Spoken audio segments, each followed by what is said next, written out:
আসসালামু আলাইকুম সুপ্রিয় দর্শক, চলে আসলাম এই মুহূর্তে পাওয়া সবচেয়ে গুরুত্বপূর্ণ আবহাওয়ার বিরাট আপডেট নিয়ে।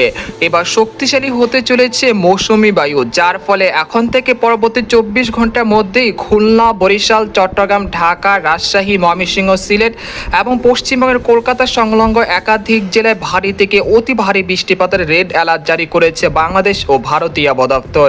তো আজ 28শে জুলাই সোমবার এবং আগামীকাল 29শে জুলাই মঙ্গলবার কেমন থাকতে চলেছে আগামী 24 থেকে 48 ঘন্টা আবহাওয়া বাংলাদেশ থেকে শুরু করে ভারতের পশ্চিমবঙ্গ, আসাম, মেঘালয় এবং উত্তর থেকে ত্রিপুরা রাজ্যে আগামী 24 থেকে 48 ঘন্টার মধ্যে কোন কোন জেলাগুলোতে মৌসুমি বায়ুর প্রভাবে ভারী থেকে অতি ভারী বৃষ্টিপাতের সম্ভাবনা রয়েছে এবং কোন কোন জেলাগুলোতে ভয়াবহ বন্যার আশঙ্কা রয়েছে এবং এই মেঘ বৃষ্টির প্রবণতা কতদিন পর্যন্ত চলমান থাকতে পারে। তো এই বিষয়ে আরও বিস্তারিত জানতে হলে ভিডিওটি সম্পূর্ণ দেখতে থাকুন। আর আপনি কোন জেলা থেকে খবরটি দেখছেন, আপনার জেলার নামটি আমাদের কমেন্ট বক্সে জানিয়ে দেবেন। আর সবার আগে সর্বপ্রথম যদি খবর জানতে আমাদের চ্যানেলটিকে সাবস্ক্রাইব করে রাখুন। এবার জেনে নেওয়া যাক এক নজরে। বন্ধুরা, এই পর্যায়ে আমরা সরাসরি উপগ্রহ চিত্রে চলে আসলাম। তো এখান থেকে আপনারা দেখতে পাচ্ছেন যে গতকাল রাত থেকে দেশের 8 বিভাগের 64 জেলাতে হালকা থেকে মাঝারি আবার কখনো কখনো ভারী থেকে অতি ভারী বৃষ্টিপাত চলছে।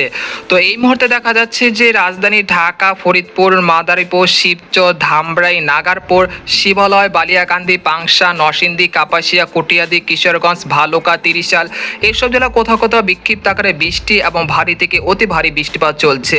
এছাড়া এখান থেকে দেখা যাচ্ছে যে যশোর, তারপর হচ্ছে মাগুরা, নড়াইল, চুয়াডাঙ্গা, মেহেরপুর, তারপর হচ্ছে খুলনা, সাতক্ষীরা, শ্যামনগর, মংলা, বাগেরহাট এইসব জেলা বেশ কয়েকটি অঞ্চল থেকে কিন্তু গতকাল রাত থেকেই কিন্তু এই মুহূর্তে ভারী থেকে অতি ভারী বৃষ্টিপাত চলছে এবং এই বৃষ্টিপাত আরও অব্যাহত থাকার সম্ভাবনা রয়েছে। এতে করে খুলনা বিভাগের যে নিচু এলাকাগুলো রয়েছে সেখানে সাময়িক জলাবদ্ধতার সৃষ্টি হওয়ার আশঙ্কা রয়েছে। এছাড়া এখানে দেখতে পাচ্ছি যে ভারী থেকে অতি ভারী বৃষ্টিপাত হচ্ছে বরিশাল বিভাগের কাউখালী, জয়নগর, মাঠবাড়িয়া, টঙ্গিপাড়া, বাগেরহাট, মিরহাজিগঞ্জ, ভোলা এসব জেলা বেশ কয়েকটি অঞ্চলে এই মুহূর্তে ভারী থেকে অতি ভারী বৃষ্টিপাত চলছে, যেটা আরও 5 ঘন্টা পর্যন্ত চলমান থাকার সম্ভাবনাও রয়েছে। এছাড়া আজ রাতের দিকে খেপুপাড়া, পটুয়াখালী, সন্দ্বীপ, হাতিয়া এইসব জেলাগুলোতেও ভারী থেকে অতি ভারী বৃষ্টিপাতের সম্ভাবনা রয়েছে। আর চট্টগ্রাম বিভাগের কথা বলতে গেলে এই মুহূর্তে চট্টগ্রাম, তারপর হচ্ছে সীতাকোন, তারপর হচ্ছে কক্সবাজার, কুতুবদিয়া, মহেশখালী, নোয়াখালী, ফেনী, খাগড়াছড়ি, কুমিল্লা এইসব জেলার আকাশ আংশিক মেঘলা থেকে মেঘলা রয়েছে, তবে বিকেল বা সন্ধ্যার মধ্যে বৃষ্টি এবং ভারী বৃষ্টিপাতের সম্ভাবনা রয়েছে সব জেলাগুলোতে। আর রংপুর বিভাগের কথা বলতে গেলে এই মুহূর্তে পঞ্চগড়, ঠাকুরগাঁও, দিনাজপুর, কুড়িগ্রাম, গাইবান্ধা, তারপর পীরগঞ্জ, তারপর হচ্ছে জলঢাকা, দেবীগঞ্জ, সৈয়দপুর এইসব জেলার আকাশ কিন্তু আংশিক মেঘলা থেকে মেঘলা রয়েছে। পরবর্তী 24 ঘন্টার মধ্যে রংপুর বিভাগের সবকটি জেলাতে বৃষ্টি এবং ভারী বৃষ্টিপাত হতে পারে। আর এখানে দেখতে পাচ্ছি ময়মনসিংহ বিভাগের সরিষাবাড়ি, তারপর হচ্ছে জামালপুর, শেরপুর, নালিতাবাড়ি এসব জেলা 2-1 স্থানে হালকা থেকে মাঝারি ধরনের বৃষ্টিপাত চলছে সকাল থেকে এবং এই বৃষ্টিপাত দিন বাড়ার সাথে সাথে আরও বৃদ্ধি পাওয়ার সম্ভাবনা রয়েছে। সেই সাথে আজ রাতেও কিন্তু ময়মনসিংহ বিভাগের একাধিক জেলা ভারী থেকে অতি ভারী বৃষ্টিপাত হতে পারে। এছাড়া সিলেট, জয়ন্তাপুর, নোয়াখালী, ফেনী, তারপর হচ্ছে সিলেট, তারপর জয়ন্তাপুর, কানাইঘাট, তারপর সুনামগঞ্জ, জগন্নাথপুর, বালাগঞ্জ, হাবিবগঞ্জ, নাসিরনগর, ব্রাহ্মণবাড়িয়া, কামালগঞ্জ, কুলাউড়া, পাল্লাকা, বালাগঞ্জ এইসব জেলা বেশ কয়েকটি অঞ্চলে আজ রাতের মধ্যে বৃষ্টি এবং ভারী বৃষ্টিপাত হতে পারে। এবং আজ রাজধানী ঢাকা সহ দেশের বিভিন্ন অঞ্চলে কয়েক দফায় ভারী থেকে অতি ভারী বৃষ্টিপাত হতে পারে, যার ফলে ঢাকা, খুলনা, বরিশাল বিভাগের যে নিচু এলাকাগুলো রয়েছে সেখানে জলাবদ্ধতার সৃষ্টি হতে পারে এবং কুমিল্লা, নোয়াখালী, ফেনী, চাঁদপুর এইসব জেলাগুলোতে আগামীকাল সকালের মধ্যে অতি ভারী বর্ষণের কারণে সাময়িক বন্যা পরিস্থিতি তৈরি হওয়ার আশঙ্কা রয়েছে। এছাড়াও দক্ষিণবঙ্গের পশ্চিমবঙ্গের কলকাতা সংলগ্ন যে জেলাগুলো রয়েছে আরামবাগ, চন্দ্রনগর, কলাঘাট, শান্তিপুর, বর্ধমান, দুর্গাপুর, পানপুরুলিয়া, পুরুলিয়া, শিউরি, কাটোয়া, নালিহাটি, মুর্শিদাবাদ, খড়গপুর, তারপর এইসব জেলার আকাশ কিন্তু এই মুহূর্তে মেঘলা থেকে মেঘলা রয়েছে এবং আজ দুপুর বা বিকেলের মধ্যে এইসব জেলার বেশ কয়েকটি অঞ্চলে অতি ভারী বৃষ্টিপাতের লাল সতর্কতা জারি করেছে ভারতের আলিপুর আবহাওয়া দপ্তর। তো অবশ্যই আপনারা যারা পশ্চিমবঙ্গ থেকে আমাদের খবরটি দেখছেন আপনারা পূর্ব প্রস্তুতি নিয়ে রাখুন। এছাড়া এখানে দেখতে পাচ্ছি যে উত্তরবঙ্গের আলিপুরদুয়ার, কোচবিহার, জলপাইগুড়ি, শিলিগুড়ি এইসব জেলা বেশ কয়েকটি অঞ্চলের আকাশ এই মুহূর্তে মেঘলা থেকে মেঘলা রয়েছে এবং ভারী থেকে অতি ভারী বর্ষণ চলছে উত্তরবঙ্গতেও। এবং আগামী 72 ঘন্টার মধ্যে আলিপুরদুয়ার, কোচবিহার, জলপাইগুড়ি, শিলিগুড়ি, আসাম, মেঘালয় সবকটি জেলাতে অতি ভারী বর্ষণের সতর্কতা রয়েছে। এবং এই মেঘ বৃষ্টির পুরো আগামী 1 তারিখ পর্যন্ত দেশের বিভিন্ন অঞ্চলে বিভিন্ন সময় সক্রিয় থাকার সম্ভাবনা রয়েছে। এতে করে নিচু এলাকাগুলোতে বেশ ভালো পরিমাণ জলমগ্ন সৃষ্টি হওয়ার আশঙ্কা রয়েছে।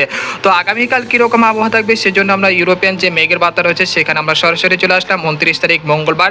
তো এখানে আসার পর দেখতে পাচ্ছি দেশের উপকূলীয় অঞ্চল খেপুপাড়া, পটুয়াখালী, পাথরঘাটা, সন্দ্বীপ, তারপর হচ্ছে শ্যামনগর, বাগেরহাট, খুলনা, যশোর, সাইলকোপা, মেহেরপুর এইসব জেলার একাধিক জেলায় অতি ভারী বৃষ্টিপাতের রেড অ্যালার্ট রয়েছে 29 তারিখ মঙ্গলবার।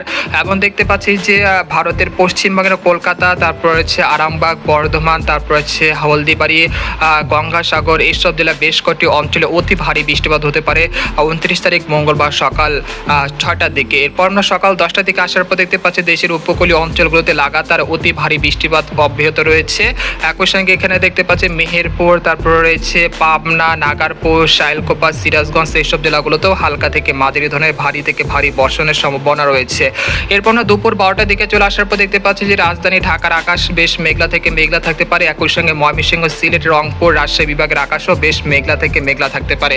তবে দেশের উপকূলীয় অঞ্চল খেপুপাড়া, পটুয়াখালী, লালমোহন, মাঠবাড়িয়া, বরিশাল, পিরোজপুর এইসব জেলার আকাশ কিন্তু বেশ মেঘলা থেকে মেঘলা থাকতে পারে। একই সঙ্গে ভারী থেকে অতি ভারী বৃষ্টিপাত অব্যাহত থাকতে পারে। এরপর আমরা সন্ধ্যা 6টার দিকে চলে আসার পর দেখতে পাচ্ছি যে দেশের আবহাওয়া পরিস্থিতি কিন্তু খুবই খারাপ রয়েছে। রাজশাহী, ঢাকা বিভাগে বেশ কয়েকটি অঞ্চলে ভারী থেকে ভারী বর্ষণ সম্ভাবনা রয়েছে। এরপর আমরা পরের দিন অর্থাৎ 30 জুলাই বুধবার সকাল 6টার দিকে চলে আসলাম। তো এখানে দেখতে পাচ্ছি দেশের উপকূলীয় অঞ্চলগুলোতে লাগাতার বৃষ্টি এবং ভারী বৃষ্টিপাত হতে পারে। এরপর আমরা 31 তারিখ বৃহস্পতিবার চলে আসলাম। আসার পর দেখতে পাচ্ছি রাজশাহী, ঢাকা, খুলনা বিভাগের সবকটি জেলাতে বৃষ্টি এবং ভারী বৃষ্টিপাত অব্যাহত থাকতে পারে। তারপর 1 তারিখ শুক্রবার চলে আসার পর দেখতে পাচ্ছি যে দেশে যে বৃষ্টিপাতের প্রবণতা সেটা কিন্তু অনেকটাই কমে আসার সম্ভাবনা রয়েছে। তবে আগামী 1 তারিখের পর থেকে দেশের উত্তর অঞ্চল, রংপুর, ময়মনসিংহ, সিলেট, রাজশাহী বিভাগের প্রত্যেকটি জেলাতে মাঝারি থেকে ভারী বৃষ্টিপাতের সম্ভাবনা রয়েছে। এতে করে অর্থাৎ বলা যাচ্ছে যে আগামী 10 দিনে দেশের 8 বিভাগের 64 জেলাতে অতি ভারী বৃষ্টিপাতের সম্ভাবনা রয়েছে। তো অবশ্যই আপনারা পূর্ব প্রস্তুতি নিয়ে রাখবেন। তো এখান থেকে দেখতে পাচ্ছেন যে আগামী 10 দিনে রংপুর, ময়মনসিংহ, সিলেট, রাজশাহী, ঢাকা, খুলনা, বরিশাল, চট্টগ্রাম এবং ভারতের পশ্চিমবঙ্গের সবকটি জেলাতে অতি ভারী বৃষ্টিপাত হতে পারে। কোথাও কোথাও প্রায় 100 থেকে 200 এবং 300 মিলিমিটার পর্যন্ত অতি ভারী বৃষ্টিপাতের রেড অ্যালার্ট রয়েছে।